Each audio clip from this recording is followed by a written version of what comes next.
পথ দুর্ঘটনায় স্ত্রী ও ছেলের মৃতদেহ মালদা মেডিকেল কলেজ হাসপাতালের মর্গে রেখে শুনানি কেন্দ্রে ছুটলেন স্বামী। আজ এমন ঘটনার সাক্ষী থাকলো মালদা জেলা।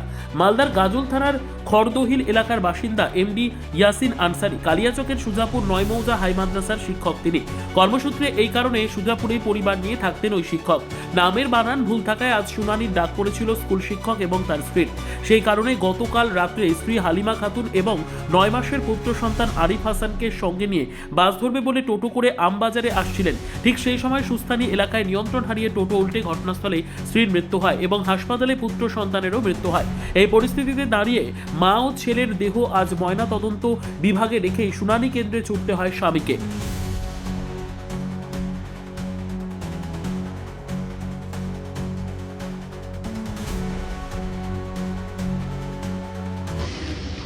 দেহ তো এখন মর্গে হসপিটালেই আছে, পোস্টমর্টমের জন্য অপেক্ষায়। আর ওনার স্বামী তো এখন গাজলে গেছে হেয়ারিংয়ের জন্য, এসআইআরে হেয়ারিং ছিল, তো কালকে আসছিল, রাস্তাতে অ্যাক্সিডেন্ট হয়েছে। তো দেহটা এখানেই আছে, আর ও হসপিটালে ছেড়ে এই এসআইআরে হেয়ারিংয়ের জন্য গেছে। কীভাবে দেখছেন এই যে এত বড় একটা মর্মান্তিক ঘটনা? এটা খুবই দুঃখজনক ঘটনা। এরকম ঘটনা উপযুক্ত ঘটনা না, একদম খুবই দুঃখজনক ঘটনা। আমার জিজু, আমার বোন হিয়ারিংয়ের নোটিশ ছিল কালকে, কালকে ওরা নোটিশ পেয়েছে, আজকের ডেট ছিল ওদের। তো ওরা কালকে বিকালে আজকে হিয়ারিংয়ে উপস্থিত হওয়ার জন্য কালকে বের হয়েছিল টোটো থেকে। ওদের বাড়ি হচ্ছে খড়দৌল গাজল, ওরা থাকে কর্মক্ষেত্রে সূর্যাপুরে। ওরা বাস ধরার জন্য সূর্যাপুর থেকে মালদা আসছিল, মালদা বাস স্ট্যান্ড বাস ধরার জন্য। রাস্তায় যখন টোটোতে চড়ে আসে মালদা বাস স্ট্যান্ড, রাস্তার মধ্যে টোটো নিয়ন্ত্রণ হারিয়ে ফেলে এবং তো অ্যাক্সিডেন্ট হয়ে যায়।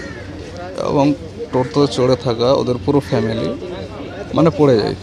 পড়ে যাওয়ার পরে হালিমা খাতুন যে মারা গেছে, তার অন দ্য স্পট ডেথ হয়ে যায়। এবং ওর কোলে একটা বাচ্চা ছিল, ছোট বাচ্চা। তার কিছুটা শ্বাস চলছিল, কিন্তু ওকে হসপিটালে নিয়ে আসা হয়। হসপিটালে নিয়ে আসার কিছুক্ষণের পরেই ও মারা যায়, মা ছেলে দুজনেই মারা যায়। হিয়ারিংয়ের জন্য আসছিলেন? হ্যাঁ, হিয়ারিংয়ের জন্য আসছিলেন। আজকে ওদের হিয়ারিংয়ের ডেট ছিল, দুজনের, আমার জিজু আমার বোনের দুজনেরই হিয়ারিংয়ের ডেট ছিল।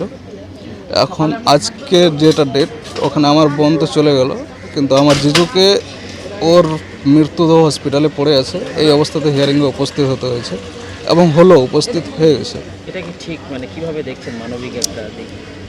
আমি ঠিক দেখছি কোনটা, যদি কোনো নাম ভুল থাকতো, তার জন্য যদি ডাকা হতো তাহলে কোনো ব্যাপার ছিল না, বেঁচে যেত।